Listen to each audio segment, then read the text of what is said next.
आता मनसे आणि शिवसेना एकत्र आहेत, ठाकरे सेना एकत्र येत मोर्चा काढण्याचं नियोजन केलेलं आहे. काँग्रेस पक्ष या संदर्भात काय भूमिका घेणार आहे, त्या मोर्चामध्ये सहभागी होणार आहे? मोर्चामध्ये सहभागी होणार आहे की ते आमचे नेते प्रदेश अध्यक्ष वगैरे ठरवतील.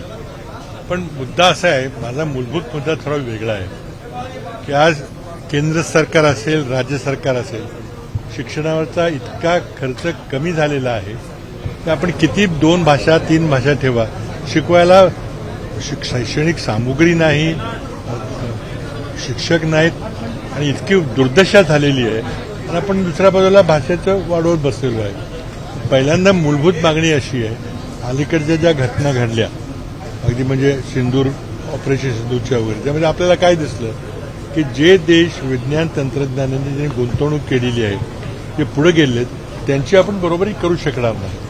म्हणून मूलभूत प्राथमिक शिक्षण असेल, माध्यमिक असेल किंवा उच्च शिक्षण असेल, त्याच्यावर प्रचंड मोठ्या प्रमाणात खर्च केला पाहिजे. हा जो निरर्थक वाद आहे.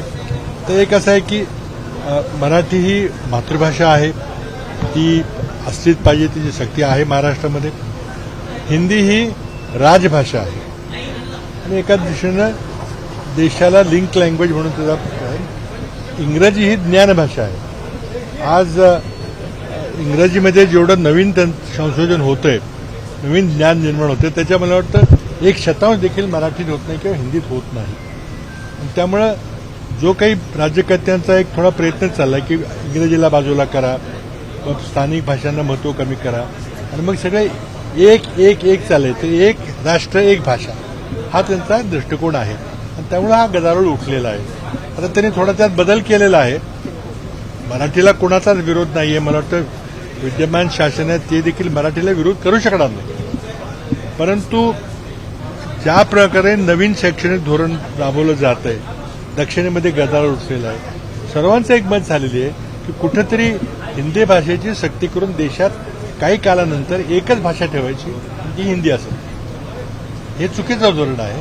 मला वाटतं 3 भाषेसूत्र आपण पहिल्यापासून स्वीकारलेलं आहे, पण हिंदीची सक्ती करता कामा नये. आता तो बदल केलेला आहे, ठीक आहे, तो त्यावर विचार करता येईल आपल्याला. तर मुळातच शिक्षणावर खर्च न केल्यामुळे त्याला काही अर्थ नाही आहे. शिक्षक नाहीत, पुस्तकं नाहीत, काही हे दिसताना फक्त आपण भाषा वाढवत जातोय. म्हणून माझी पहिल्यांदा मागणी आहे की तुम्ही जे कोठारी कमिशननं 1964 साली एक सूत्र मांडलं होतं की आपण एकूण आपल्या अर्थव्यवस्थेच्या किंवा जीडीपीच्या किमान 6% तरी शिक्षणावर खर्च झाला पाहिजे, प्राथमिक असेल, माध्यमिक असेल, उच्च शिक्षण असेल. आणि त्याचे परिणाम आपण बघतो. आज 3-3.5% वर आपल्या शिक्षणाचा खर्च जात नाही. कारण सरकारला कॉन्ट्रॅक्ट द्यायची, सरकारला रस्ते बांधायचे, सरकारला मोठे मोठे पूल बांधायचे, त्याची गरज आवश्यकता आहे, पण या कामामध्ये कमिशन मिळतं. आता समृद्धी महामार्गामध्ये किती कमिशन घेतलेलं आहे ते बरीच चर्चा झाली, आणखी होईल त्याची. आता नवीन त्यांनी हे काढलेलं आहे की आम्ही रस्ता बांधणार, गरज आहे का त्याची? मग माझी मूलभूत विषय काय की आज संशोधनाच्या बाबतीमध्ये भारत इतका मागं पडलेला आहे. ते युद्धात आपल्याला दिसलं. आपल्याला सगळे आपण सगळी शस्त्रास्त्र बाहेरून घेतोय, आपण तयार करण्यामध्ये कमी पडतोय. कशामुळं? तर मुळातच संशोधन विज्ञानावर आपला खर्च कमी झालेला आहे, शिक्षणावर खर्च कमी झालेला आहे. त्यामुळे आपलं जे महाशक्ती किंवा एक विकसित राष्ट्र व्हायचं स्वप्न आहे, हे फक्त दिवा स्वप्न आहे. हे साध्य होणं अशक्य आहे. कारण 6% अर्थव्यवस्थेच्या विकासाने हे होणार नाही. आपल्याला 9% 8-9% सतत विकास केला पाहिजे, होणार नाही. आज संशोधन, शिक्षण, प्राथमिक शिक्षण यावर मूलभूत खर्च वाढवायला पाहिजे. त्यामध्ये 2 भाषा घ्यायच्या, 3 भाषा घ्यायच्या, सक्ती करायची नाही करायची याची चर्चा होऊ शकते. पण मुळातच आपल्या खिशात काय नाही ना, आपण गप्पा मारायला लागलो. त्यामुळे माझा मूलभूत आग्रह आहे की शिक्षणावर खर्च वाढवायला पाहिजे. बाबा, पण असा देखील आता आरोप होतो की महाराष्ट्रामध्ये किंवा विशेषतः मुंबईमध्ये हिंदी भाषिकांची संख्या वाढते आणि आगामी स्थानिक स्वराज्य संस्था किंवा मुंबई महानगरपालिकेचं इलेक्शन डोळ्यासमोर ठेवून कुठेतरी भाजपकडून हा अजेंडा चालवला जातो किंवा बरोबर, तो एक भाग आहे. पण मुळातच RSSचा आणि भाजपचा एक दृष्टिकोन आहे. सगळं एक राष्ट्र एक भाषा, एक राष्ट्र एक निवडणूक, एक राष्ट्र एक कर पद्धती, हे एक जे चाललंय हे डायरेक्टली 1930च्या दशकामध्ये हिटलरने जर्मनीमध्ये केलं. त्याचं हे सूत्र आहे. त्याची प्रेरणा घेऊन आपलं सगळं एक एक एक करायचं. आपल्या देशाची महत्ता काय आहे तर विविधता. ती विविधता जपली पाहिजे. युनिटी इन डायव्हर्सिटी हे केलं पाहिजे. ते न करता एक एक एकचं जे सूत्र झाले त्यामध्ये आपण खोलात गेलो तर त्यांना हे सगळं एक एक सगळं करायचं. राज ठाकरेंनी त्यांच्या मोर्चामध्ये सगळ्यांना सहभागी होण्याचं आवाहन केलं आहे. तो पॉलिटिकल ॲक्शन बघा, पॉलिटिकल ॲक्शन आहे ते कसे कोणी कसा मोर्चा काढायचा त्यामध्ये सगळ्यांचं समर्थन आहे. मराठीवर अन्याय होता कामा नये आमची भूमिका आहेच. आता ती कशा प्रकारे आपण मांडायची ते आम्ही ठरवू. या मोर्चाच्या निमित्ताने मात्र दोन्ही ठाकरे बंधू एकत्र दिसणार आहेत आणि आगामी काळामध्ये देखील ते एकत्र असतील अशी चर्चा आहे किंवा संजय राऊतांकडून मोर्चामुळं ते एकत्र येतं असं नाही आहे. ही चर्चा बऱ्याच दिवसापासून चालू आहे की निवडणूक डोळ्यासमोर ठेवून मुंबईची निवडणूक डोळ्यासमोर ठेवून आपण एकत्र आलो तर आपली काही दोघांची काही संख्या वाढेल वगैरे असं काय. आता घरातलं भांडण आहे वाद आहे एकत्र आलं तर आनंदाची गोष्ट आहे. त्यात काय हे पण आमची जी महाविकास आघाडी आहे त्या महाविकास आघाडीचे घटक हे उद्धवजी ठाकरे आहेत. त्यांनी कुणाबरोबर आणखी युती करायची त्यांचा प्रश्न आहे. शरद पवार आज कोल्हापूरमध्ये होते. त्यांनी बोलताना आम्ही असं विचारलं की दोन्ही राष्ट्रवादी एकत्र येणार आहेत त्यामुळे शिवसेना मनसे एकत्र येत असेल त्यावेळी त्यांनी म्हटलं की सगळेच जे चांगले आहेत ते एका चांगल्या विचाराने एकत्र आले सगळं विसरून जर एकत्र येणार असतील तर आनंद आहे. आता राष्ट्रवादी काँग्रेसचे काय त्यांचा निर्णय होतोय हे त्यांना विचारलं पाहिजे. मी त्यावर बोलणं काही योग्य होणार. शक्तीपीठ महामार्ग रेटून नेण्याचा प्रयत्न राज्य सरकारकडून होतो. विरोध आहे शेतकऱ्यांचा. आता 1 तारखेला चक्काजाम आंदोलन देखील होणार आहे. मात्र असं असलं तरी हा कोणत्याही परिस्थितीत हा महामार्ग करायचा असं सरकारचं धोरण दिसतंय. हा सगळा विषय कमिशनखोरीचा आहे. जमिनी घेताना जे समुद्री महामार्गामध्ये झाले, आज इतर राज्यामध्ये जो महामार्ग बांधायचा खर्च आहे पर लेन किलोमीटर एका किलोमीटर लांबीचे एका लेनला किती खर्च येतो त्याची तुलना करा ना. आता सरकारमध्ये बदल झाला तर आम्ही नक्कीच समुद्री मार्गाची सगळी सीएजीकडून चौकशी करून तुलना करणार आहे. अगदी यूपी सारख्या भाजप राज्याची जो खर्च आहे त्याची तुलना करा. प्रचंड मोठ्या यामध्ये भ्रष्टाचार झालेला आहे. आता दुसरा भ्रष्टाचार करायचा तर शक्तीपीठाला. आणि त्यामुळं सक्ती बिलकुल करता कामा नये.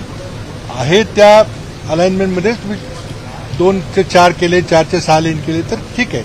आपल्याला इन्फ्रास्ट्रक्चर पाहिजे का पाहिजे, परंतु शिक्षण आरोग्य संशोधन सामाजिक सुरक्षा याच्याकडे दुर्लक्ष करून हे करता कामा नये. पावसाळी अधिवेशनामध्ये जनसुरक्षा कायद्यासंदर्भात चर्चा करण्यासंदर्भात सरकारचे प्रयत्न. आता जनसुरक्षा कायदा मांडलेला आहे त्याला आमचा विरोध आहे. आता ते रेटून बहुमताच्या आधारावर आणायचा प्रयत्न केला तर त्यावेळेला काय करायचं बघू आपण. 25 जूनला संविधान हत्या दिन भाजपकडून साजरा करण्यात आला. याला सरकारी कार्यालयामध्ये हा कार्यक्रम घेण्याचं भाजपनं केलं. यामध्ये कुठंतरी मुस्कट झाली शासकीय यंत्रणांची होती असं वाटतं. हे बघा, राजकीय प्रचाराचा भाग आहे. आणीबाणीची चर्चा करताना त्याची सर्व पार्श्वभूमीची चर्चा केली. आणीबाणी लागू झाल्यावर अत्याचार झाले का अतिरेक झाले का तर झाले नक्कीच झाले. पण कुठल्या परिस्थितीमध्ये इंदिरा गांधींना आणीबाणी पुकारावी लागली. ती आणीबाणी पुकारलेली ती घटनात्मक तरतुदीतून आणली होती. ती आजच्यासारखी आघोषित आणीबाणी नाही आहे.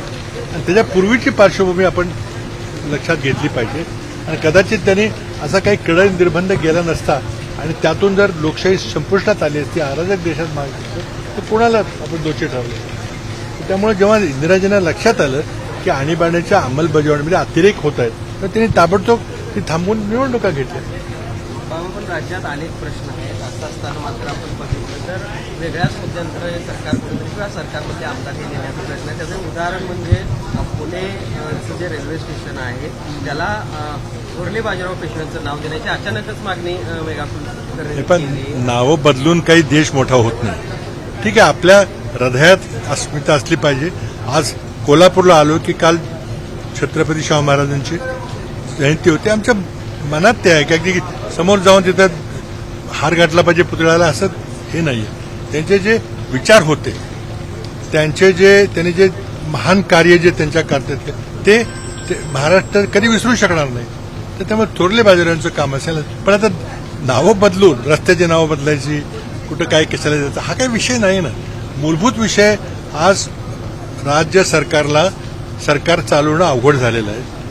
अर्थव्यवस्थेची जी दशा आपण पाहतोय शक्तीपीठाकरता 20,000 नवीन कर्ज डोक्यावर येणार आहे. फक्त कशा करता की त्यातून कमिशन काढता यावं. पण वित्त विभागानं देखील शक्तीपीठच्या संदर्भामध्ये चिंता व्यक्त केलेली आहे. आता ते दडपून नेतील. मुख्यमंत्र्याकडे पाशवी बहुमत आहे, कारण वित्त विभाग काय आणि वित्तमंत्री काय, त्यांनी जरी विरोध केला तरी ते रेटून येणार, कारण त्यातून समृद्धी महामार्गामध्ये जे झालं तेच त्यांना इथं करायचं.